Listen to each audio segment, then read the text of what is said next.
తైత్తరీయ ఉపనిషత్తేమో. ఉపనిషత్ ఏ ఉపనిషత్తు? తైత్తరీయ, కృష్ణ యజుర్వేద. కృష్ణ యజుర్వేద తైత్తరీయ ఉపనిషత్తు. అయితే చాలా రోజుల తర్వాత మనం ఛందస్సు తీసుకుంటున్నాం.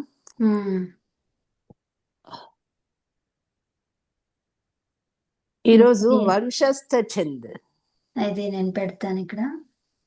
అది పెట్టు. ఒక నిమిషం. ఛందస్సు. ఓకే.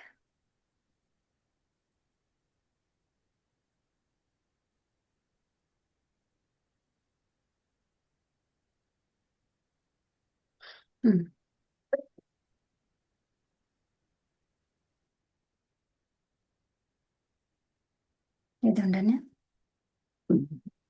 వంశస్థ వంశస్థ ఛంద్ సమవృత్త ఛంద్. వంశస్థ ఛంద్ సమవృత్త ఛందः अस्ति. तस्य लक्षणः जतौ तु वंशस्थमुदीरितं जरौ. जतौ तु वंशस्थमुदीरितं जरौ.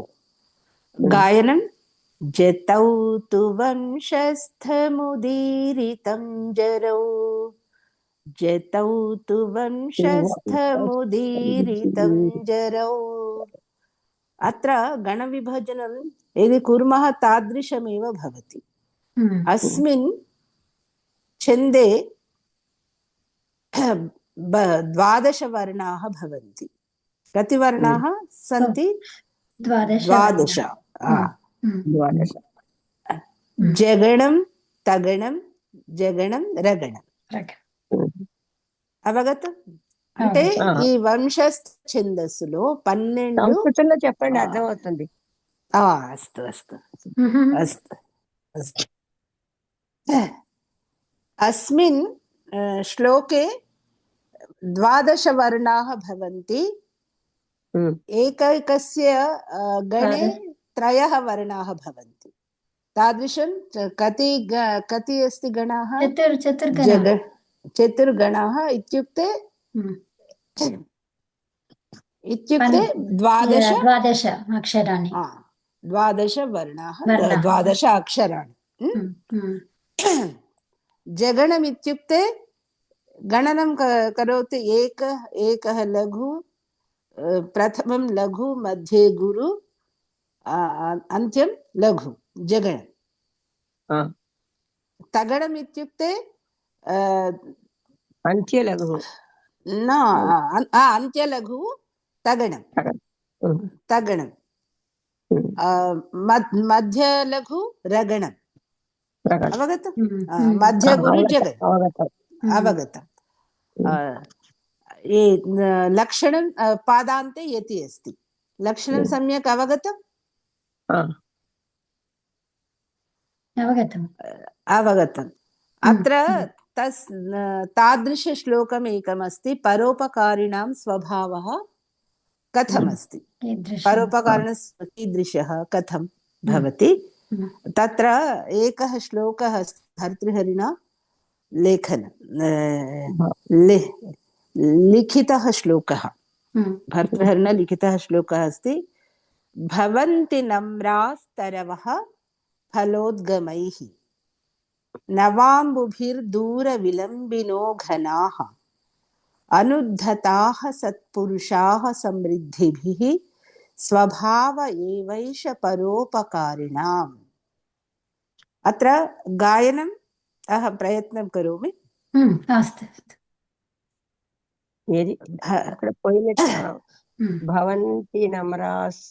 भवन्ति नम्रास्तरवः फलोद्गमैः नवाम्बुभिर्दूरविलम्बिनोद्घना अनुद्धताः सत्पुरुषाः समृद्धिः स्वभाव एवैष परोपकारिणाम्.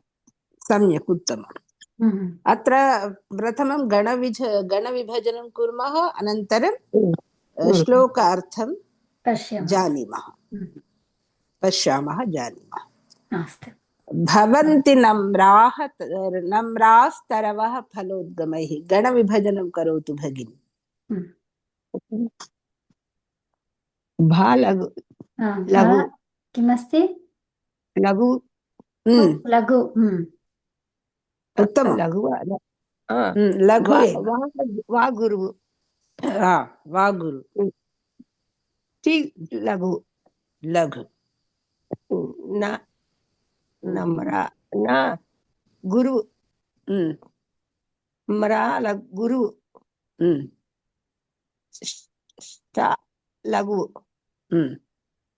रा लघु वह गुरुవు కదా గురు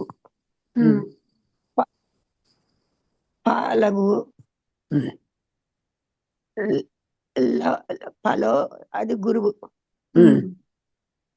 దా లఘు द्गा द्गा संपूर्ण तस्य गणं न भवति तस्य అంతే అంతే దా द्गा तस्य गणनं न भवति व्यञ्जनस्य गणनं न भवति द अनन्तरं द्गा गा इत्युक्ते लघु लघुవు मैः गुरुవు गणविभजनं करोतु जगणं मध्य मध्यगुरु जगणं तगणं ఇది తగణం జగణం జగణం మధ్య గురు జగణం రగణం రగణం रगणं मध्य लघु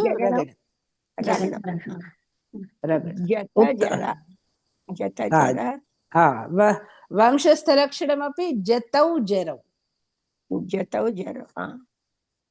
इत्युक्ते वंशस्थलक्षणमेव अस्ति अस्मिन् श्लोके वंशस्थलक्षणम् अत्र गणयतु कति वर्णाः भवन्ति सन्ति कति वर्णाः सन्ति गणयतु भवती गणयति वा सत्यवती महोदय 12 वर्णाः सन्ति 12 वर्णाः सन्ति 12 वर्णाः सन्ति अस्मिन् सन्ति 12 वर्णाः सन्ति 12 वर्णाः सन्ति इत्युक्ते वंशस्थ छन्दे 12 वर्णाः सन्ति एकैकस्मिन् पादे 12 वर्णाः इत्युक्ते 4 पादेषु कति 12 12 12 12 अष्टचत्वारिंशत् इत्युक्ते जगति छन्द जगति छन्द अस्ति एषः श्लोकः जगति छन्द वंशस्थ जगति छन्दस्य समूहे वंशस्थछन्द प्रकारः वंशस्थछन्दः अस्ति समवृत्तछन्दः एकैकस्मिन् पादे कति वर्णाः भवन्ति 12 वर्णाः भवन्ति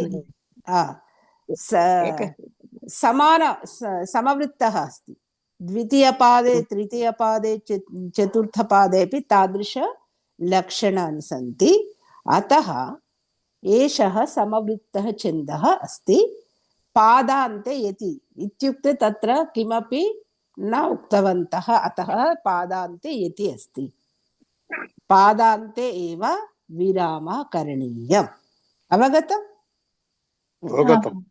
अवगतम् द्वितीयपादः कः आगतवान् द्वितीयपादस्य लघु कः राजलक्ष्मी करोतु भगिनी करोतु न गुरुः न लघुः भवती दर्शयतु दर्शयतु संयुक्ताक्षरम् अपि लघु न दृश्यते वा द्रष्टुं शक्नोमि अस्तु अस्तु सम्पूर्णं न अस्ति अधुना सम्पूर्णम् अस्ति अच्छा लघुः गुरुः गुरुः अस्ति अत्र वर्णमपि वदतु। अस्तु। वा न गुरुः न लघु न लघुः वा गुरुः भू इत्युक्ते दीर्घं नास्ति खलु संस्कृतमस्ति अपि गुरु कथं भवति वदतु। लघु अत्र संयुक्तवर्णात् पूर्णवर्णः एव गुरु भवति। संयुक्तवर्णः यदि गुरु अस्ति दीर्घः अस्ति तदा गुरु भवति। अत्र मु उ दीर्घः नास्ति अतः तर्हि लघु तर्हि लघु।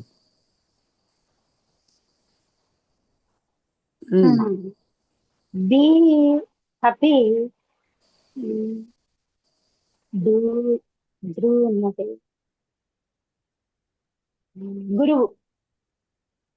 गुरु सम्यक् एव।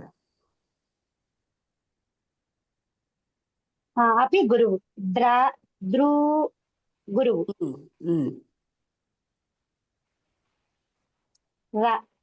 लघु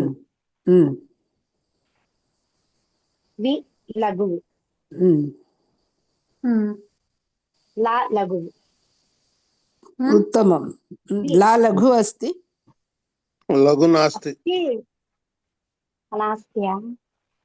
ला अनन्तरं किम् अस्ति ला अनन्तरं संयुक्ताक्षरम् अस्ति चोटी न संयुक्ताक्षरात् पूर्व लघु किं भवति संयुक्ताक्षरात् पूर्व वर्णः किं भवति लघु भवति गुरु भवति संयुक्ते ह्रस्वं लघु दीर्घं च संयोगे च गुरु भवति संयोगे गुरु एव भवति। लघु लघु उक्तवती वा उक्तवती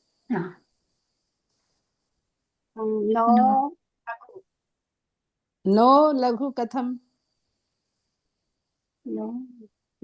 नो लघु कथं नो दीर्घः अस्ति तत्र ह्रस्वः तेलुगु भाषायाम् अस्ति ओ ओ परन्तु संस्कृतभाषायाम् ओ दीर्घः एव ह्रस्व ओ नास्ति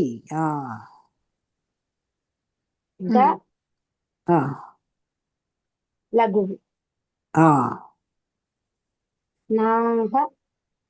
गुरु गुरु अत्र गणविभजनं सम्यक् कृतवती भगिनी अत्र गणविभजनं कृत्वा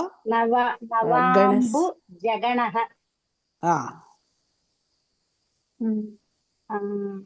आदिगुरुः तगणः అంటే దీర్ఘు आदिगुरु नास्ति अन्त्यलघु अस्ति अनन्तरम् अन्त्यलघु अन्त्यलघु రెండు గురువులు ఉంటారు తగణః तत् उत्तमं मध्यगुरु आदिलघु जगणः आद्यलघु न वक्तव्यं तत्र मध्यगुरु मध्यगुरु तगणः आदिलघु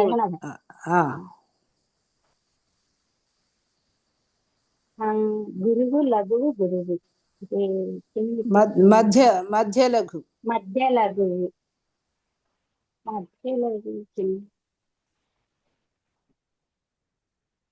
गुरुः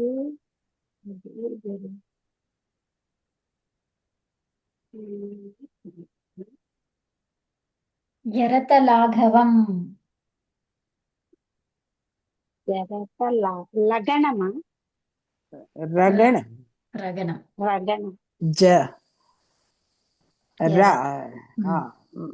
मध्य लघु చెప్తారా చెప్పండి వదతు मध्यलघु किमस्ति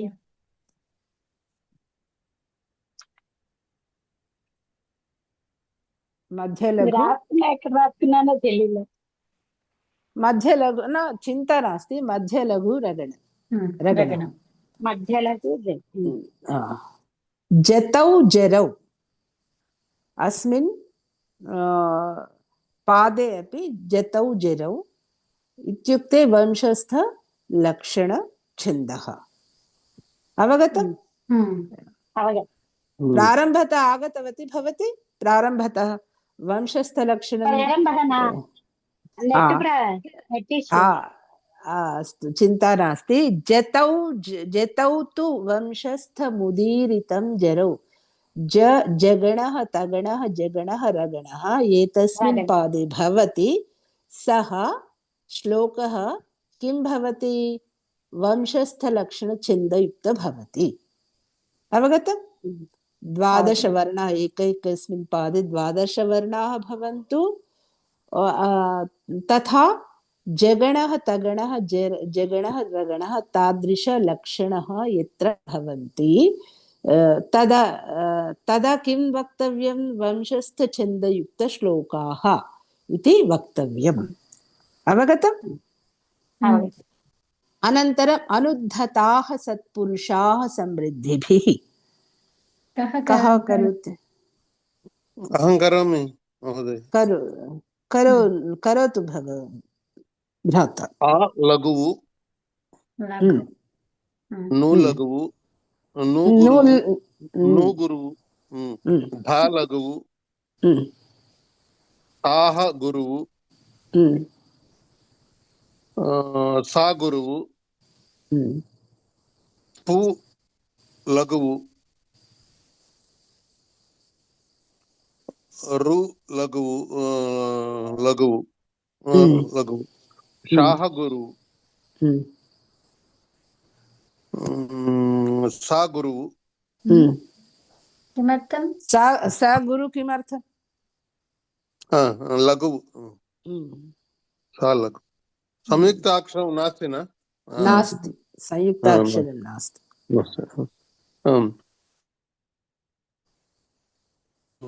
मृ गुरु लघु लघु लघु नास्ति गुरु द्वि संयुक्ताक्षरं न संयुक्त मृ लघु भवति गुरु भवति ओके किं गुरुः भवति धी किमस्ति धी लघु न धी संयुक्ताक्षरमस्ति किल अतः तस्मात् पूर्ववर्णः किं भवति गुरु भवति तदेव द्वि लघु भवति भिः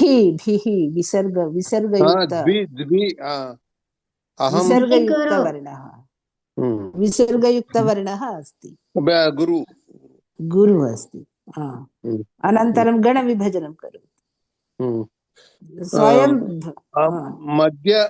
मध्य गुरुवु जगणं अंत लघुवु थगणं मध्य गुरुवु जगणं मध्य लघुवु रगणं पर्याप्तं अनन्तर पाद अन्तिमपादं कः करोति का करोतु अन्तिमपादः अस्ति सत्यवती माता करोति वा वदामि वा राजलक्ष्मीजी वदतु वदतु स्व लघु लघु अपि लघु किमपि वा अनन्तरं ऐ इत्युक्ते ए नास्ति ए अस्ति ऐ नास्ति ए वैश्य ये गुरुः वै गुरुः श लघुः पा लघुः रो गुरुः पा लघुः का गुरुः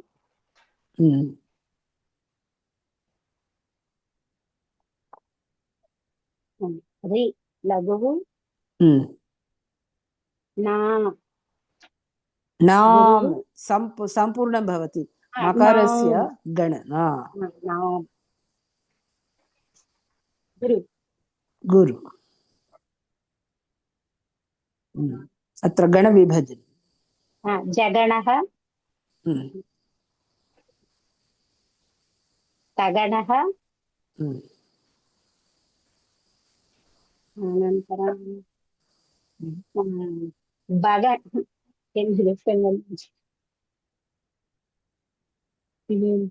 मध्यगुरु मध्यगुरुः जगणः रगणः रगण जतदा जरौ जतौ जरौ जतौ जरौ जतौ जरौ वंशस्य अवगतं सम्यक् कृतवन्तः सर्वे सर्वे सर्वेषां कृते अभिनन्दनानि अभ्यासम् अपि सम्यक् कृतवन्तः सर्वे अत्र वंशस्थलक्षणम् एकवारं दर्शयतु कविता दर्शयामि अर्धं श्लोकार्धम् अहं पाठयामि अत्र वंशस्थ छन्दे कति वर्णाः भवन्ति 12 वर्णाः भवन्ति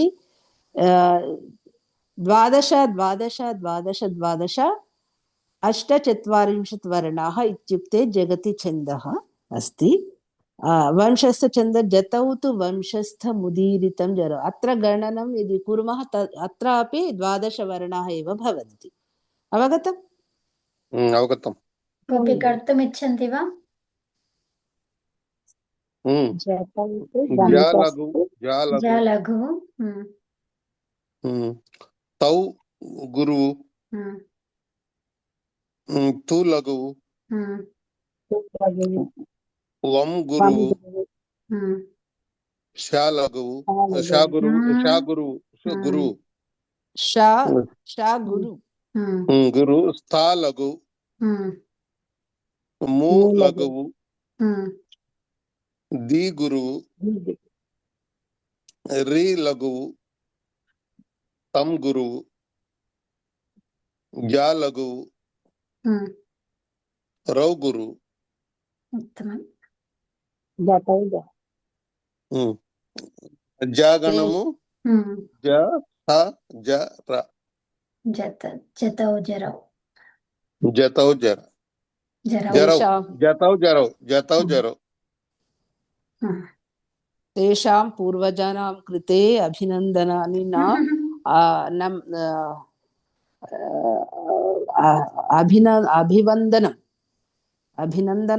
अभिवन्दनमपि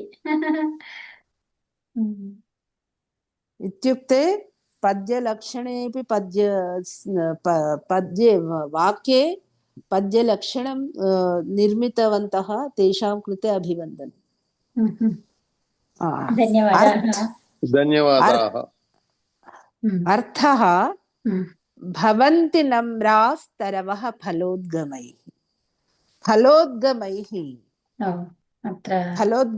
इत्युक्ते फलोद्गमैः फलमुतो फलमुలు ఉద్భవించిన तरवः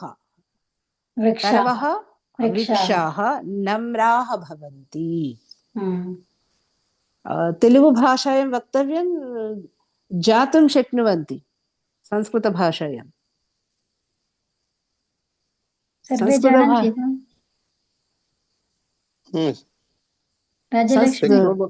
शक्नुमः संस्कृतभाषायामेव वक्तव्यं तेलुगु भाषायामपि वक्तव्यमस्ति ज्ञातुं शक्नुवन्ति सर्वे सर्वे जानन्ति अस्तु फलोद्गमैः तरवः नम्राः भवन्ति फलोद्गमैः तरवः कथं भवन्ति? नम्राः विनम्राः भवन्ति। नवाम्बुभिर्दूरविलम्बिनो घनाः, घनाः मेघाः। नवाम्बु, नव इत्युक्ते नूतन, अम्बु जलं, ये घनाः नवाम्बुभिः नव जलं दूरविलम्बिनो, दूरपर्यन्तं विलम्बिनो व्यापकं कुर्वन्ति, ते अपि विनम्राः एव भवन्ति। अनुद्धताः सत्पुरुषाः समृद्धिभिः, समृद्धिभिः अष्टैश्वर्य विद्यायुक्तेन विद्यायुक्ताः, धनयुक्ताः, ऐश्वर्ययुक्ताः, समृद्धिभिः ये जनाः, ये मनुष्याः सन्ति, अनुद्धताः भवन्ति, तेषां परोपकारिणां स्वभावः एतादृशमेव भवति। अवगतम्? अवगतं महोदय? अवगतम्। अत्र एकवारं पठतु, अस्ति संस्कृतभाषायां पठतु। वृक्षाः फलभारैः, के पठन्ति? अत्र अस्ति।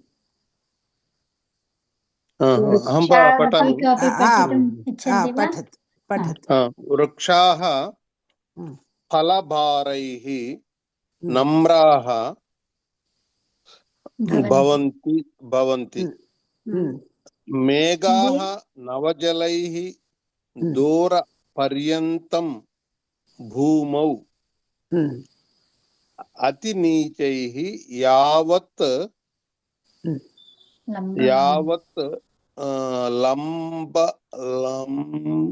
लम्बमानाः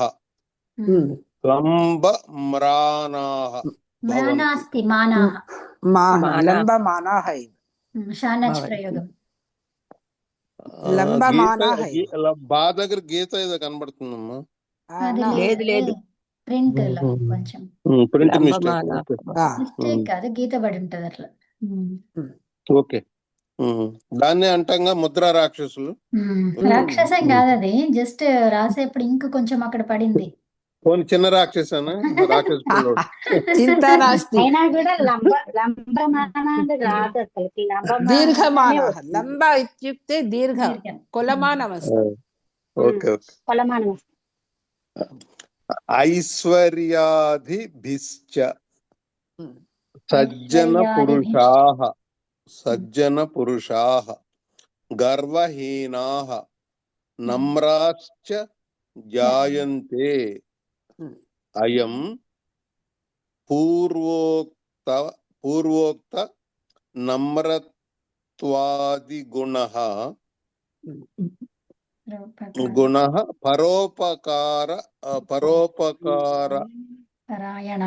పరాయణానాం జనానాం పరోపకార పరాయణానాం జనానాం స్వభావ సిద్ధో భవతి.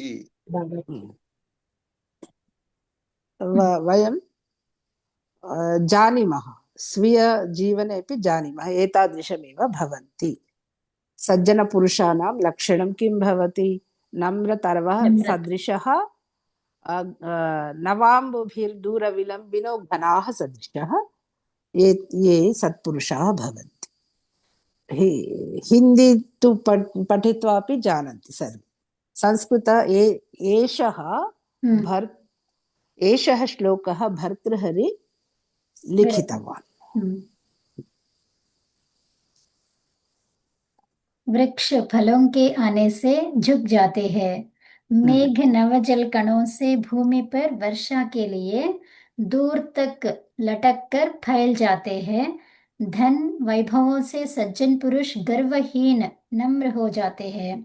वस्तुतः यह नम्रता आदि परोपकार करने वालों का स्वभाव ही होता है। Trees bent down on induction of fruits. Clouds hang down very No Very unsteady. low and spread Low with and new spread. water. Wealth makes pious persons Persons gentle. Gentle. In fact, this This gentleness gentleness. is nature of Benevolent. benevolent persons. అవగత సమ్యక్ అవగతం అవగతం सम्यक् अवगतं माजि. अग्रिम समये अपि एकैकस्य श्लोकः अर्थः भवति, छन्दलक्षणं भवति, एतादृशं भवति. పునః పునః ఆగచ్చతి. నాకు ఒక సంశయం వచ్చింది. నిన్న రామాయణం చదువుతామని మొదలు పెట్టాము. అందులో బాలరామ సంక్షిప్త రామాయణంలో మొదటి శ్లోకం దీక్ష అస్తి సంక్షిప్త రామాయణం. సంక్షేప రామాయణం కేన లిఖితం? వాల్మీకి మహోదయ. నా పుస్తకం వాల్మీకి రాష్ట్రీయ సంస్కృత సంస్థానం దీక్ష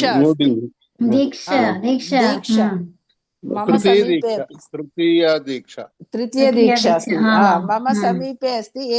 भर्तृहरि शतकमपि चतुर्थी दीक्षा अस्ति. चतुर्थी दीक्षा अस्ति. मम संदेहं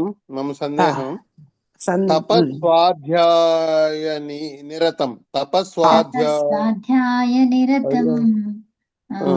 तपस्वी वाग्विदाम्बरं नारदं परिप्रच्छ वाल्मीकिर्मुनिपुङ्गवम्. छन्दस् किम्? छन्द गणविभजनं कृतवान् भवान्? कृतवान्. किं सन्ति तत्र? प्रथम तालघु तपस्वाध्याय निरतं तपस्वी वाग्विदाम्बरम्. अष्टमम् अस्ति खलु? अनुष्टुप् छन्दे. अनुष्टुप् नारदं परिप्रच्छ. नियमः अनुष्टुप् छन्द में नियमाः सन्ति न? नियमाः एकैकस्मिन् पादे अष्टवर्णाः भवन्ति. यदि भवन्ति सन्ति एकवर्ण अधिकं भवतु तदा भूरिक् भवति, न्यूनं भवति किं भवति?